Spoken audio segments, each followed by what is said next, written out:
So this is how Group E stood before the matches started. The winners of Inter Milan versus River Plate would go into the last 16. If Monterrey won and the other game ended in a draw, the top three would all finish on 5 points. So it would come down to goals scored in the games between the three of them. And if that was level, goal difference in the group, fair play, or even drawing lots could come into play. So let's start with the top two. Inter Milan going head-to-head with River Plate in Seattle. The atmosphere is quite something at Lumen Field as Inter and River Plate fight for a place in the last 16. Lautaro Martinez skipping through. Lautaro!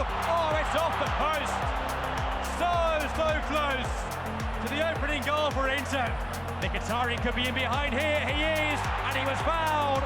And the card is red. Sucic, Esposito, scores for Inter! What a moment for him!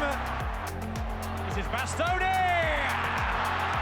Inter flying through in style now. It's all over in Seattle. A game for the passion. Inter go through as the group winners. So it was a tense affair. There were 37 tackles in this one.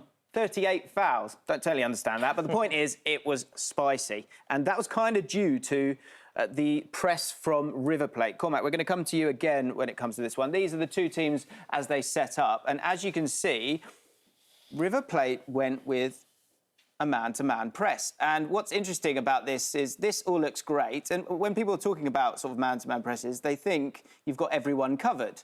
But as I continue to draw these circles, there's also one person who's still available, because that man-to-man marking is not always as simple as it seems, is it, Cormac? Exactly, and we've seen a lot of teams switching to man marking this season, and the goalkeeper is the key player when you're trying to defend from these positions, because he is the extra man. So if you can't close him down and you don't really know how to deal with the extra player, then it can be quite difficult to then find the advantage that a man marking system can bring.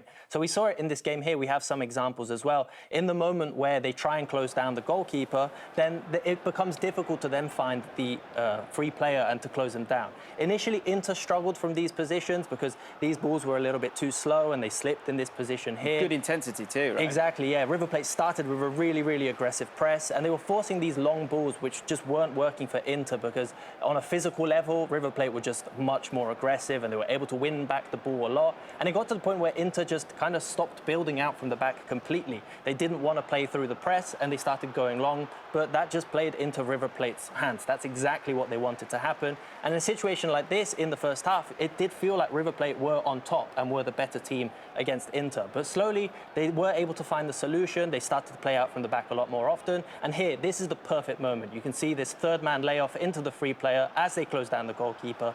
And then there's a lot of space to then push forward with brilliant pass through the middle. And then here's where we started to see Inter maybe gaining a little bit more control. And then in the second half, they were completely dominant in terms of possession and overall play. Yeah, coming back to that point, I guess, of, that intensity early doors, to keep that going for 90 minutes is difficult. And you add the mind of the coach, kind of understanding that might come, and some great clips there to kind of showcase that. So Inter in the second half looked a lot better and then started to get a couple of chances. Is that right, Lee? 100%. I think they upped the intensity as well, too. And all of a sudden, those attacks started to connect. And a lot of it came down the wings. When you have DiMarco and Dumfries on the other side, a lot of Inter's attacks are always kind of focused around that. And Lautaro had so many chances. This one right here, it was almost actually an own goal from River Plate, but just barely getting the contact. And this one as well, I like as well, too. Nice ball in behind from Darmian. Lautaro, excellent cut in. And the finish is maybe just lacking, but you could tell the pressure was starting to build from Inter. And one player alongside Lautaro that really had a say in this was Pio Esposito. Absolutely. Let's have a look at the goals then, because part of Chivu coming in is to maybe bring some of these players through. He knows him from his days in the youth team, now in the first team alongside his brother.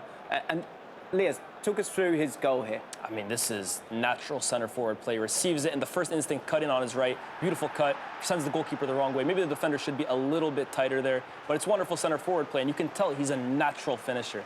And this right here from Bastoni, this is trademark Bastoni, cutting in, or inverting, excuse me, and then finishing beautifully past the goalkeeper. But at that point, I mean, River had completely lost their heads, man. Look at they're flying into tackles. Yeah, he's a bit of a game breaker, isn't he, Bastoni, for the side? I don't know if there's another centre-back that can score a goal like this. Impossible. Really, a nutmeg and bursting through the finish. He's just an incredible player, really. Yeah, I want to speak quickly on Esposito, though. I think it's huge that the first game was Carboni, who came off the bench, a player that's worked under Chivu at the academy level and scored the winner. And then today, Esposito, again, a young player, because this is why they brought Chivu in. They refused to go for a more experienced coach. Maybe a guy like Conte would come in and demand 150 million to rebuild the squad. They don't have that budget to work with. So Chivu, there might be some question marks around him in the way he's playing, but his use of academy players has been huge for him. Yeah, turbulent waters. They're starting to calm a little bit for them. Okay.